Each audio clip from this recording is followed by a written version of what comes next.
नमस्कार। आज हम बात करने वाले हैं कुंडली के सेवंथ हाउस और सेवंथ लॉर्ड के बारे में। अगर किसी भी इंसान का सेवंथ हाउस डिस्टर्ब्ड है ना, वो इंसान भीड़ से चाहे घिरा हुआ हो, बात शादी की हो, बिजनेस पार्टनरशिप की हो, रिलेशनशिप की हो, चारों तरफ देखने में लोग मिलेंगे लेकिन अंदर एक खालीपन बना रहेगा।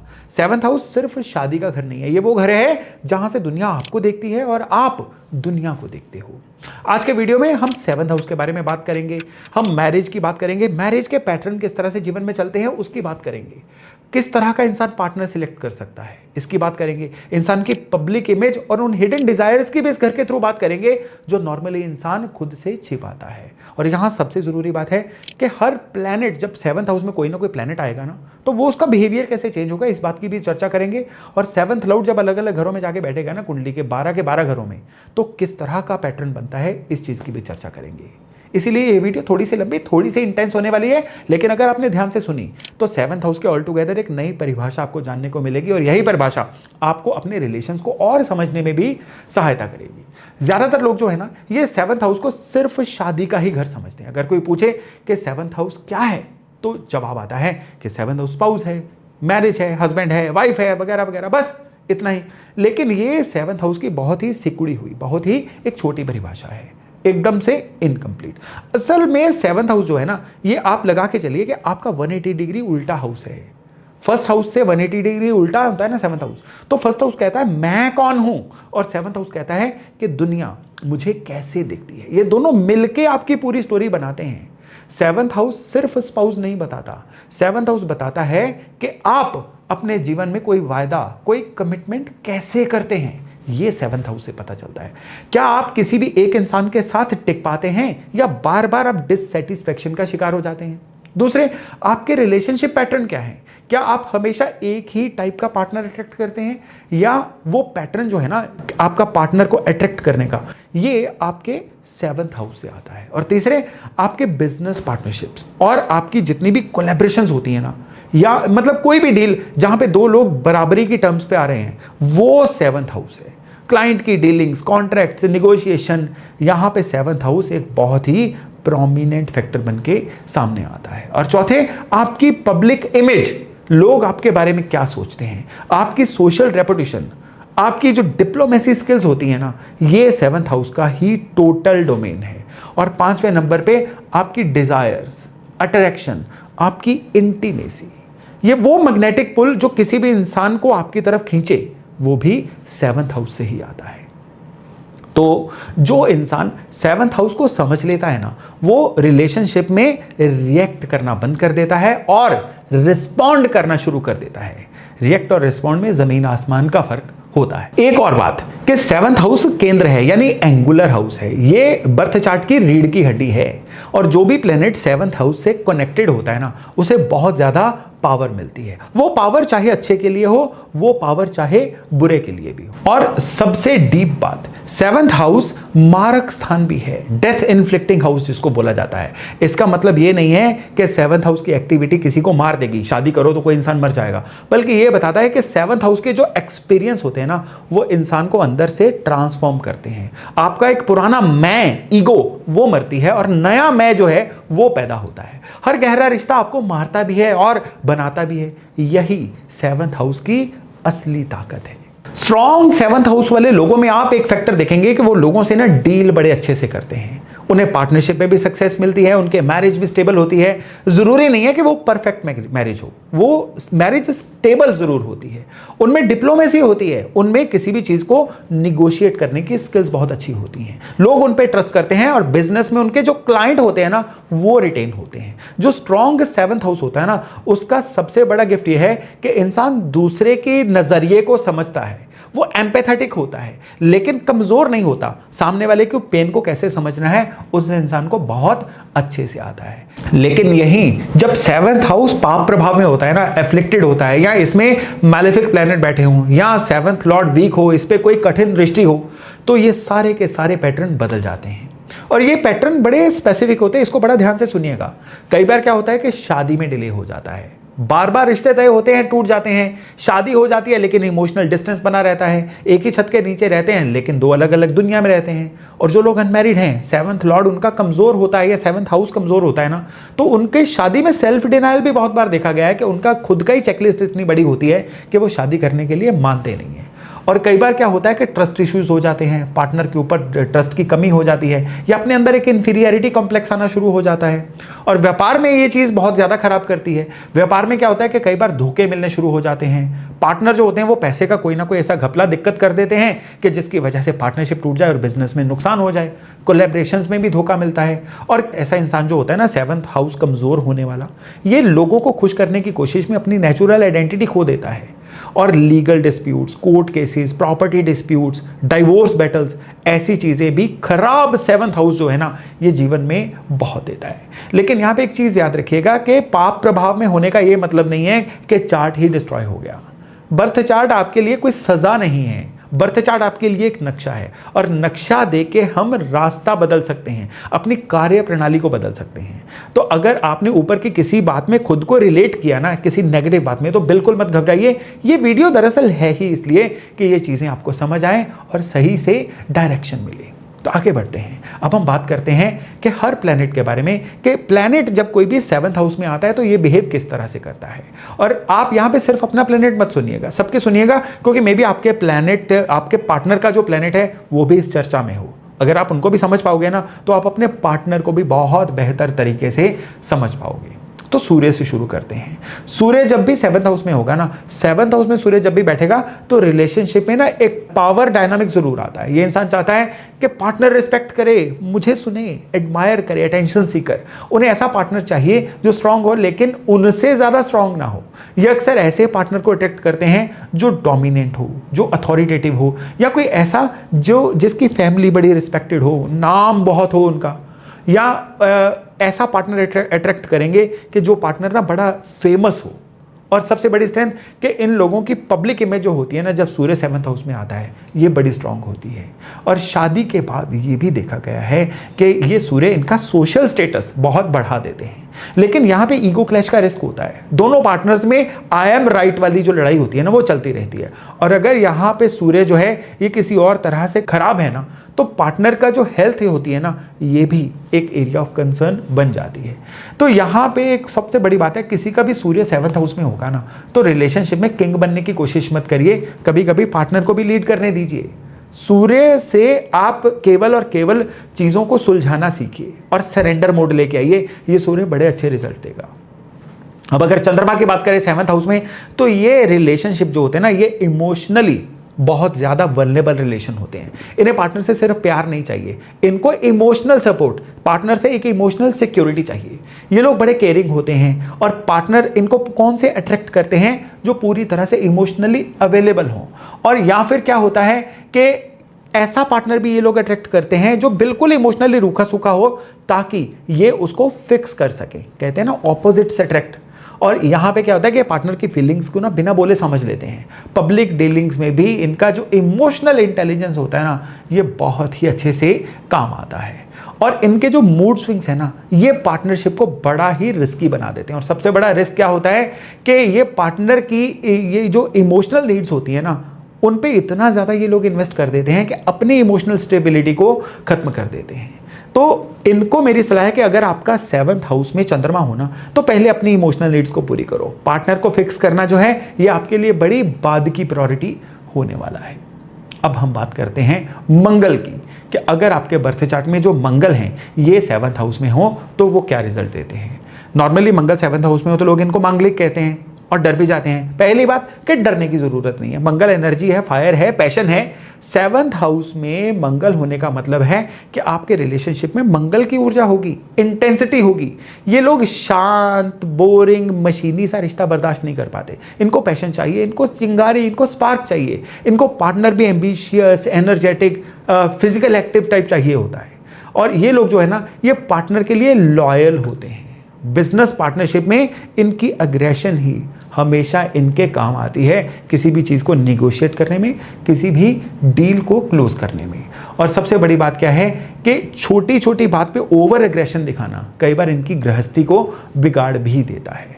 और अगर ये मंगल किसी पाप प्रभाव में होता है ना, तो फिजिकल मैटर जो होते हैं ना रिलेशन के, वो इनकी लाइफ में कोई ना कोई फसाद झगड़ा लेके आते हैं। मंगल यहाँ पे कोई ज्यादा दिक्कत नहीं देता, सिर्फ कंट्रोल, जो पार्टनरशिप को कंट्रोल करने की आदत डालता है। इसलिए एंगर मैनेजमेंट सही करो और पार्टनर को कंट्रोल करने की कोशिश मत करो, सामने वाले को वैल्यू दो। ये मंगल यहाँ पे बड़े अच्छे रिजल्ट देता है। आगे बढ़ते हैं। अब हम बात करते हैं, अगर 7th हाउस में बुध हो तो क्या होगा। बुध अगर 7th हाउस में आ जाए ना, तो ये रिलेशनशिप में ना, बुध कम्युनिकेशन का प्लेनेट है, रिलेशनशिप में कम्युनिकेशन को बहुत वैल्यू देते हैं। इन्हें ऐसा पार्टनर चाहिए जिसके साथ बात करें, जिसके साथ इंटेलेक्चुअल कनेक्शन हो, हंसी मजाक हो, कोई विचार वगैरह हो, ऐसे पार्टनर इनको अट्रैक्ट करते हैं। ये इनका जो पार्टनर होता है ना, अटेंशन सीकर होता है, यंगर लुकिंग होता है, बहुत ही ज़्यादा विटी सा नेचर हो जाती है, मजाकिया नेचर हो जाती है, और इनकी अपनी भी निगोशिएशन स्किल्स जो है ना, ये बड़ी ज़बरदस्त होती हैं। और अगर ये ऐसे लोग बिजनेस पार्टनरशिप में आ जाए ना, तो बड़ा ब्रिलियंटली ये लोग डील करते हैं। इवन इनको क्या होता है कि मैरिज काउंसलिंग टाइप जो काम भी होते हैं ना, या लोगों के झगड़े सुलझाना, ऐसे काम इनको सूट भी बड़े करते हैं। और कई बार क्या होता है कि एक ओवर थिंकिंग इनको बड़ी प्रॉब्लम में डाल देते हैं, और रिलेशनशिप को इतना ज़्यादा डाटा में ढाल देते हैं, इतना एनालाइज कर देते हैं कि मैरिज जो होती है ना, वो एक डाटा बैंक ही बन के रह जाती है कि हर चीज़ का हिसाब रखना। एक बार तुमने ऐसा कहा था, मैंने तब ऐसा रिएक्ट किया था, अब की बार तुम्हारी बारी आई है, तुमने ऐसा रिएक्ट क्यों नहीं किया। ऐसी चीज़ें जो होती है ना, यानी कई बार ओवर एनालाइज करना या बहुत ही ज़्यादा लॉजिक बोलना, ये कई बार इनकी गृहस्थी को खराब कर देता है। तो बुध अगर 7th हाउस में हो ना, तो फील करो, ज़्यादा सोचो मत, और खुद को बस एक्सप्रेस करने से मत झिझको, लेकिन फिर भी एक फिल्टर बना के रखो कि कहाँ पे रुकना है और क्या बोलना है। इस चीज़ का बहुत ध्यान रखना होगा। जो बृहस्पति यानी जुपिटर अगर 7th हाउस में हो ना, तो नॉर्मली ये शुभ भी माना जाता है, और लार्जली ये सही भी है, क्योंकि जुपिटर एक्सपेंशन का प्लैनेट है, विजडम का प्लैनेट है। 7th हाउस में ये पार्टनरशिप के द्वारा काम कारोबार में ग्रोथ भी लेके आता है। ये लोग जो है ना, अक्सर एजुकेटेड, वाइज, ये ऐसे पार्टनर को अट्रैक्ट करते हैं जो एक सुलझे हुए माइंडसेट का पार्टनर हो। और लिटरली शादी के बाद इनकी किस्मत बढ़ती है, अपॉर्चुनिटीज आती हैं, और इनको लॉयल और कमिटेड पार्टनर मिलता है। लेकिन 7th हाउस के जुपिटर के बारे में यहाँ पे मैं वैदिक नहीं, लाल किताब एस्ट्रोलॉजी का एक फरमान जो बहुत ज़्यादा काम का होता है, ये होता है कि इन लोगों को बहुत धार्मिक आडंबरों में नहीं जाना चाहिए, और स्पेशली इनको अपने पुराने कपड़े किसी को मुफ्त में नहीं देने चाहिए। ये लोग जो है ना, ये पार्टनर को एक तरह से आप कह लीजिए कि इतना ज़्यादा परफेक्ट होने की कोशिश करते हैं कि इनके पार्टनर को इंफीरियरिटी कॉम्प्लेक्स आना शुरू हो जाता है कि मुझे अभी इनके लेवल पे आने के लिए बहुत ग्रो करना है। तो जुपिटर 7th हाउस में हो तो रिलेशनशिप में एक माधुर्य लेके आइए, क्योंकि 7th हाउस शुक्र का अथॉरिटी एरिया है। जुपिटर यहाँ पे क्या करता है कि पार्टनर को भी गुरु बनाने की कोशिश करता है, पार्टनर से बड़ा सीखने की कोशिश करता है। पार्टनरशिप को पार्टनरशिप ही रहने दो, उसको स्कूल मत बनाओ। अगर इतना भर कर लोगे ना, तो जुपिटर 7th हाउस में बहुत ही बढ़िया रिजल्ट देता है, यानी पार्टनर की पूजा मत करो। अब बात करते हैं शुक्र 7th हाउस में हो। अब यहाँ पे शुक्र अपने अथॉरिटी एरिया में है। ये प्यार मोहब्बत के लिए, ब्यूटी के लिए, हार्मनी के लिए बड़ा ही अच्छा कॉम्बिनेशन है। और सबसे बड़ी बात क्या है कि ये लोग ना एक नेचुरल मैग्नेट होते हैं टुवर्ड्स ऑपोजिट जेंडर। इन्हें good looking, sophisticated, artistic type partner मिलता है। मैरिज में भी ऑलमोस्ट इनके रोमांस बना रहता है, अगर बाकी चार्ट सपोर्ट करे। खाली शुक्र 7वें घर में होना अच्छी मैरिज की गारंटी कभी नहीं होता। सबसे बड़ी बात क्या है कि ये डिप्लोमेटिक होते हैं, चार्मफुल होते हैं, बड़े ग्रेसफुल होते हैं, किसी भी सोशल सिचुएशन को हैंडल कर लेते हैं। और बिजनेस में लग्जरी सेक्टर, बिजनेस में किसी भी तरह का ऐसा सेक्टर जिसमें ब्यूटी इंडस्ट्री, हॉस्पिटैलिटी हो, उसमें कुछ बहुत अच्छा कर जाते हैं। क्लाइंट के साथ इनका जो रिलेशनशिप होता है ना, बड़ा ही स्मूथ होता है। और सबसे बड़ी बात क्या है कि सिर्फ और सिर्फ कई बार ना सुपरफिशियल हो जाते हैं लोग, बाहरी सुंदरता पर ज़्यादा यकीन करते हैं और किसी भी चीज़ के अंदर का सब्सटेंस मिस कर जाते हैं। और यहीं पे अगर ये शुक्र पाप प्रभाव में होना, तो एक्स्ट्रा मैरिटल पैटर्न्स, या कह लीजिए मल्टीपल पार्टनर्स की तरफ अट्रैक्शन जो होती है ना, ये इंटीमेसी जो होती है, ये इनको अपनी मैरिड लाइफ में देखने को मिल जाती है। शुक्र 7th हाउस में होना, तो शुक्र कहता है कि प्यार में सुंदरता तो देखो, लेकिन खाली चेहरे तक सीमित मत रखो, कैरेक्टर की सुंदरता भी देखो। तो रिश्ते की डेप्थ बनाना इन लोगों के लिए एक चैलेंज होता है। तो इनको अपने रिश्ते में हमेशा खाली ऊपरी सुंदरता नहीं, पूरी तरह से कैरेक्टर की सुंदरता, पूरे बिहेवियर की सुंदरता, इन सब चीज़ों का बहुत ही ध्यान रखना चाहिए। शनि 7th हाउस में होना, तो 7th हाउस में शनि का होना, नॉर्मली शनि यहाँ पे 7th हाउस में ना उच्च जैसा फील करते हैं। और यहाँ पे लोग क्या करते हैं कि शनि 7th हाउस में, शनि पाप ग्रह है, तो लोग डर जाते हैं कि शादी खराब हो जाएगी या बुरा लाइफ पार्टनर मिलेगा। ऐसा नहीं है, शनि डिले देते हैं, लेकिन शनि कभी भी किसी चीज़ के लिए मना नहीं करते। शनि मैच्योरिटी मांगते हैं। शनि कहते हैं कि पहले खुद को समझो, जिम्मेदारियां उठाना सीखो, फिर रिलेशनशिप में आओ। कोई भी इंसान अगर जिम्मेदारियां नहीं उठाता इस रिलेशनशिप में, शनि उसकी शादी को खराब करेंगे। अक्सर देखने में आता है कि शनि 7th हाउस में होना तो मैच्योर, ओल्डर या सीरियस टाइप का लाइफ पार्टनर मिलता है। पार्टनर रिस्पॉन्सिबल होता है, लेकिन इमोशनली बड़ा रूखा सूखा सा भी हो सकता है। और ये लोग जब भी कमिट करते हैं ना, तो पूरी तरह से अपनी कमिटमेंट को निभाते हैं, long term stable married life बनाते हैं। और बिजनेस पार्टनरशिप भी इनकी पीढ़ी दर पीढ़ी चलने वाली इतनी बढ़िया बिजनेस पार्टनरशिप इन लोगों की बन जाती है। लेकिन इन लोगों के रिश्ते में दिक्कत कहां पे आती है कि ओवर कोल्ड होना, रिश्तों में बहुत ही रूखे होना। शनि रूखा ग्रह है ना, दरिद्र ग्रह बोला जाता है इसको।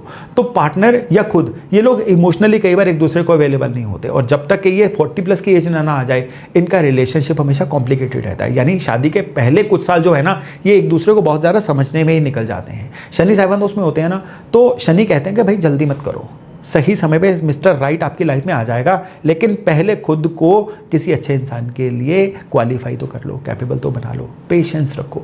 Shani is equal to patience. Patience रख लोगे तो ये शनि ना केवल अच्छा लाइफ पार्टनर भी देते हैं, बल्कि मैरिड लाइफ को भी अच्छा करते हैं।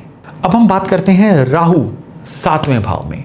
7th हाउस में राहु ना, ये बड़ा एक इंटेंस प्लेसमेंट है। राहु ऑब्सेशन के प्लेनेट है, राहु भ्रम के, इल्यूजन के प्लेनेट है। 7th हाउस में रिलेशनशिप ना एक मैग्नेटिक पुल लेके आता है, लेकिन यहां पे क्लैरिटी बहुत ही कम होती है। ये लोग जो है ना, ये बड़े ही अनकन्वेंशनल पार्टनर्स को अट्रैक्ट करते हैं। कई बार पार्टनर दूसरे धर्म का हो सकता है, बिल्कुल दूसरी बैकग्राउंड का हो सकता है, दूसरे कल्चर का हो सकता है, या कोई ऐसा इंसान जो सोसाइटी की नज़र में बड़ा ही अजीब चॉइस हो। ये इंटरकास्ट मैरिज हो सकती है, इंटरफेथ मैरिज हो सकती है। तो राहु 7th हाउस में इस तरह की शादियों की संभावना जो है बहुत ज़्यादा देता है। लेकिन अच्छी बात यह है कि राहु 7th हाउस में होता है ना, तो ये लोग ना पुराने बने बनाए ढर्रों पे नहीं चलते। ये लोग शादी में भी नयापन लेके आते हैं, बिजनेस में भी फॉरेन क्लाइंट, इंटरनेशनल पार्टनरशिप, ये बहुत काम आती हैं इनके। और ये लोग या कई बार खुद धोखा खा जाते हैं रिलेशनशिप में, या खुद किसी भ्रम में जीते हैं। पार्टनर को बहुत ज़्यादा आइडियल समझ लेना, या पार्टनर के रेड फ्लैग्स को इग्नोर कर देना, ये बहुत ही कॉमन पैटर्न है। और ये ऑब्सेशन लेवल बहुत हाई तब होता है जब इस राहु की कोई अंतर्दशा या राहु खुद चलते चलते भी 7th हाउस से निकल रहे हों। तो राहु 7th हाउस में होना, तो भ्रम को तोड़ो, रियलिटी चेक करो। आपको किसी चीज़ में कन्फ्यूजन है ना रिश्तों को लेके, तो किसी और इंसान से सलाह कर लो। केवल भावनाओं में बहना जो है ना, राहु 7th हाउस वालों को पूरी तरह से मना है। चलिए अब हम बात करते हैं केतु 7th हाउस में। शादी के घर में केतु होता है ना, तो ये कई बार पार्टनरशिप जो होती है ना, जो लाइफ पार्टनर होता है वो डिटैच सा रहता है, क्योंकि खुद जो केतु है ना, ये डिटैचमेंट के कारक है। और ये बड़ा कंफ्यूजिंग होता है, क्योंकि किसी भी इंसान को रिलेशनशिप चाहिए भी होता है, लेकिन जब केतु आ जाए उसी रिलेशनशिप में होते हुए इंसान बड़ा कटा कटा सा महसूस करता है। ये लोग ना स्पिरिचुअली जो कोई लाइफ पार्टनर होता है ना, उसको अट्रैक्ट करते हैं, या ऐसा पार्टनर जो इमोशनली इनसे काफ़ी दूर हो। कई बार क्या होता है कि ये लोग काम कारोबार के सिलसिले में अगर एक दूसरे से दूर रह रहे हों, या डिस्टेंट रिलेशनशिप हो, वो तो चल जाता है। एक ही छत के नीचे रहते हुए ना, ये लोग क्या करते हैं कि दोनों स्पिरिचुअल हो फिर तो चल जाएगा, एक स्पिरिचुअल हो एक स्पिरिचुअल ना हो तो फिर काम बहुत मुश्किल हो जाता है। तो यहाँ पे अच्छी चीज़ ये है कि इनका जो प्यार होता है ना एक दूसरे के प्रति, वो अनकंडीशनल होता है। और बिजनेस में केतु 7th हाउस में हो तो इनका इंट्यूशन बड़ा स्ट्रांग होता है, और पार्टनर यहाँ पे फील करता है कि ये फिजिकली देखने में यहाँ है, लेकिन कहीं और दिमाग चल रहा है इनका। और यहाँ पे केतु अगर बहुत स्ट्रांग हो ना, तो शादी के बाद कुछ सालों बाद एक ऐसा बिंदु आ जाता है कि जब ये रिलेशनशिप से पूरी तरह कई बार मुंह भी मोड़ लेते हैं। लेकिन ऐसी चीज़ बोलने के लिए कुंडली में बाकी कुछ घरों का और कुछ प्लैनेट्स का कॉम्बिनेशन होना बहुत ज़रूरी होता है। बस इसमें जो प्राइम फैक्टर होता है ना, वो केतु बनाता है। तो केतु 7th हाउस में होना, तो आपको चाहिए कि अपने पार्टनर की इमोशंस को समझिए, उसकी डिटैचमेंट को भी समझिए, और उसके ऊपर बड़ी पेशेंस से काम करिए। तो चलिए अब हम बात करते हैं 7th लॉर्ड हर घर में क्या रिजल्ट देता है? सातवें भाव का मालिक सेवंथ लॉर्ड जब लग्न में होता है ना, तो क्या होता है कि पार्टनर आपकी जिंदगी का सेंटर बन जाता है। आपकी आइडेंटिटी पार्टनर से बहुत ही ज्यादा प्रभावित होती है। शादी के बाद पर्सनैलिटी में बहुत बड़ा बदलाव आता है। लोग कहते हैं ना, शादी के बाद तू बदल गया, शादी के बाद ये सब बदल गया। बिजनेस में, पार्टनरशिप में आपकी पर्सनल ब्रांडिंग बन जाती है। और सबसे जरूरी है कि आपको खुद की आइडेंटिटी को इंटैक्ट रखना है। पार्टनर से इतना इंप्रेस मत हो जाइए अगर आपका सेवंथ लॉर्ड लगन में है कि आप बिल्कुल अपने पार्टनर को हूबहू कॉपी करना शुरू कर दो, या बिल्कुल उसकी नजरों में ही आप सही बनने की कोशिश में अपनी नेचुरल आइडेंटिटी को खत्म कर दो। अब सेवंथ लॉर्ड जब सेकंड हाउस में होता है ना, तो शादी का जो कनेक्शन होता है ना, वो पैसे से, वेल्थ से, फैमिली वैल्यू से जुड़ा होगा। मैरिज से भी फाइनेंशियल सिचुएशन जो होती है ना मैरिज के बाद, वो चेंज हो जाती है, लेकिन बेटरमेंट के लिए होती है। और पार्टनर जो होते हैं ना, ये इसको पार्टनर और फैमिली के बीच में एक कनेक्शन, एक बैलेंस, एक ब्रिज बनना पड़ता है। और यहाँ पे सबसे बड़ी बात क्या होती है कि यहाँ कई बार सेवंथ लॉर्ड सेकंड हाउस में होता है ना, रिलेशनशिप फाइनेंशियल ट्रांजैक्शन बन जाता है। ये मत बनने दीजिए, क्योंकि प्यार मोहब्बत में या जो लाइफ पार्टनरशिप होती है ना, इसमें कोई हिसाब किताब नहीं होता। और जितना ये लोग हिसाब किताब लेके आते हैं ना, उतनी शादीशुदा जिंदगी फिर डिस्टर्ब होनी शुरू हो जाती है। अब सेवंथ लॉर्ड अगर थर्ड हाउस में होगा ना, तो क्या होता है कि लाइफ पार्टनर कई बार राइटिंग, मीडिया फील्ड से हो सकता है, या क्या होता है कि सिबलिंग के किसी सर्कल के थ्रू लाइफ पार्टनर भी मिला हुआ हो सकता है। या कई बार ऐसा होता है, कुछ और भी प्लैनेट शामिल होते हैं कि अपनी क्लोज प्रॉक्सिमिटी में ही कहीं आसपास ही शादी होती है। और यहाँ पे अच्छी बात यह है कि इस शादीशुदा जिंदगी में कम्युनिकेशन एक बड़ा महत्वपूर्ण घटक रहता है। और आपस में मियाँ बीवी अगर कम्युनिकेशन को मिस कर देना, तो आर्गूमेंट्स भी इसी योग की वजह से जीवन में आते हैं। सेवंथ लॉर्ड अगर थर्ड हाउस में होगा ना, तो इन लोगों को कम्युनिकेशन को अपनी लाइफ का प्राइम फ्यूल, प्राइम करेंसी बना के रखना है, तभी मैरिड लाइफ चलेगी। अब अगर सेवंथ लॉर्ड जो है ये कुंडली के फोर्थ हाउस में आ जाए, तो ये बड़ी डोमेस्टिक सी प्लेसमेंट होती है। शादी के बाद प्रॉपर्टी, व्हीकल आ सकते हैं, या कई बार होता है कि सास का, मदर इन लॉ का जो रोल होता है ना शादी में, ये बहुत सिग्निफिकेंट होता है। अच्छे या बुरी, ये दोनों तरह से पॉसिबल होता है। रियल एस्टेट, प्रॉपर्टी डीलिंग, या वर्क फ्रॉम होम, या घर के थ्रू कोई काम करना, ऐसे काम इन लोगों के लिए बहुत ही सक्सेसफुल होते हैं। और यहाँ पे इन लोगों को भी अपने पार्टनर और मदर के बीच में बैलेंस बनाना पड़ता है। ये सबसे बड़ा कॉन्फ्लिक्ट एरिया होता है इस प्लेसमेंट में। अब सेवंथ लॉर्ड अगर पंचम भाव में आ जाए, अब पंचम भाव है लव एंड रोमांस का भाव, और सातवां भाव शादी का भाव। अब शादी की एनर्जी लव एंड रोमांस में जाके मिक्स हो गई, तो रोमांस से शादी करने का रास्ता खुल जाता है, अपनी पसंद की शादी होने का रास्ता खुल जाता है। इवन शादी के बाद बच्चों से भी जो कनेक्शन होता है ना, ये बड़ा डीप होता है। अब यहाँ पे इस चीज को अगर व्यापार में लाके देखें, तो व्यापार में क्या होता है कि ऐसा व्यापार जो क्रिएटिव फील्ड में हो, एंटरटेनमेंट इंडस्ट्री में हो, वहां पे बहुत अच्छा व्यापार चलेगा, और वहां पे पार्टनरशिप होगी, वो भी बहुत अच्छी चलेगी। अब यहां पे इन लोगों को सलाह होती है कि शादी के बाद भी रोमांस को जिंदा रखो, क्योंकि ये ऐसी प्लेसमेंट है कि जिसमें शादी के बाद नॉर्मली देखा जाता है कि एक्सपेक्टेशंस बढ़ जाती हैं, और वो एक्सपेक्टेशंस पूरी ना होने की वजह से शादीशुदा जिंदगी में परेशानियां आनी शुरू हो जाती हैं। तो अगर आप शादी के बाद भी अपनी रोमांटिक लाइफ को सही रखेंगे, तो फिर ये प्लेसमेंट बहुत जबरदस्त होती है। चलिए अब हम बात करते हैं सेवंथ लॉर्ड छठे भाव में। छठा भाव है लड़ाई झगड़ों का, छठा भाव है कर्ज का, छठा भाव है शत्रुओं का। तो सेवंथ लॉर्ड अगर यहां पे आएगा ना, तो इस रंग में रंगा जाएगा। यानी शादी के बाद मियाँ बीवी के बीच में आर्गुमेंट्स, झगड़े, या लाइफ पार्टनर की हेल्थ का कोई कंसर्न, ये बहुत बार देखने को मिल जाता है। इवन लीगल इश्यूज जो हैं वो भी संभव हो जाते हैं। बाकी योग खराब हो तो डाइवोर्स प्रोसीडिंग्स, डिस्प्यूट्स, या पार्टनर जो होता है ना, कई बार ऐसा होता है कि किसी ना किसी वजह से शादी के बाद किसी कलेश में फंसा रहता है। लेकिन यहाँ पे अगर अच्छी दृष्टियाँ हो ना इस भाव पे, तो या जो सेवंथ लॉर्ड है ये एग्जॉल्टेड हो, तो ये शत्रु नाश भी देता है। शादी के बाद कोई कंपटीटर टिक नहीं पाता है, और जितने ऑब्स्टेकल्स होते हैं ना, वो भी ओवरकम होते हैं। तो अगर ऐसा योग है ना, तो शादी के बाद छोटी छोटी चीज़ों को इग्नोर करना सीखो, लेट गो बढ़ाओ। जितना जल्दी आप इन चीज़ों में लेट गो बढ़ाओगे ना, उतना ही आपकी मैरिड लाइफ के स्टेबल होने के चांसेस बने रहेंगे। चलिए आगे बढ़ते हैं और बात करते हैं सातवां लॉर्ड सातवें ही हाउस में हो, यानी स्वग्रही हो। ये बड़ी स्ट्रॉन्ग प्लेसमेंट है। पार्टनर जो होते हैं ये बड़े कैपेबल होते हैं, सेल्फ सफिशिएंट होते हैं, इंडिपेंडेंट होते हैं, अर्निंग कैपेसिटी अच्छी होती है, मैरिज जनरली स्टेबल होती है, पार्टनरशिप प्रोडक्टिव होती है, और पार्टनर जो होते हैं ना, ये बड़ी अच्छी एक स्ट्रॉन्ग आइडेंटिटी के होते हैं। और यहाँ पे दोनों पार्टनर जो है ना ये इक्वल फुटिंग पे होते हैं, एक दूसरे की जैसे म्यूचुअल रिस्पेक्ट होती है ना, ये बहुत बढ़िया होती है। और यहाँ पे एक सलाह ये योग वालों को ज़रूर देना चाहूँगा कि ये दो जो स्ट्रॉन्ग इंडिविजुअल्स होते हैं ना, उनका रिश्ता तब काम करता है जब ये लोग अपनी ईगो साइड पे रखें। तो इस योग में सिर्फ ईगो को साइड पे रखिए, ये योग शादी के लिए अपने आप में बहुत ही एक बेहतर योग कहलाता है। अब अगर 7th लॉर्ड जो है ये 8th हाउस में हो, अब 8वां भाव जो है ये ट्रांसफॉर्मेशन का है। अब ये है आपका सीक्रेट्स का भाव है, आपके ससुराल वालों का भाव है, आपकी पुश्तैनी प्रॉपर्टी का भाव है, इंटीमेसी का भाव है। 7th लॉर्ड यहाँ पे हो तो मैरिड लाइफ पूरी तरह से आपको बदल देगी। पार्टनरशिप के थ्रू बड़ा फाइनेंशियल चेंज आ सकता है, इनहेरिटेंस या जॉइंट एसेट्स ये बहुत बढ़िया से बन जाते हैं। लेकिन रिलेशनशिप में कुछ सीक्रेटसी का मैटर भी आता है। पार्टनर कुछ चीज़ों को सीक्रेट रख सकता है, छिपा सकता है, या कई बार आप कुछ खुद छिपाते हैं। और इन लॉज का ससुराल वालों का कई बार इंटरफेरेंस भी पॉसिबल होता है। लेकिन इंटीमेसी जो फिजिकल लेवल की होती है ना, वो बड़ी इंटेंस होती है इस योग में। तो यहाँ पे सलाह ये है कि यहाँ पे अपने सीक्रेट्स बहुत ज़्यादा मत रखिए। लाइफ में जितनी आप ट्रांसपेरेंसी रखेंगे ना, उतना ही आपके लिए बेहतर रहेगा, क्योंकि जो सीक्रेट्स होते हैं ना, ये रिलेशनशिप को एक घुन की तरह चाट जाते हैं, दीमक की तरह खराब कर देते हैं। अब अगर 7th लॉर्ड 9th हाउस में होगा तो ये बड़ी पवित्र, बहुत ही बढ़िया प्लेसमेंट होती है, क्योंकि 9th लॉर्ड जो है ये आपकी किस्मत का है, हायर लर्निंग का है, फॉरेन लैंड्स का है, धर्म का है, आपके भाग्य का है।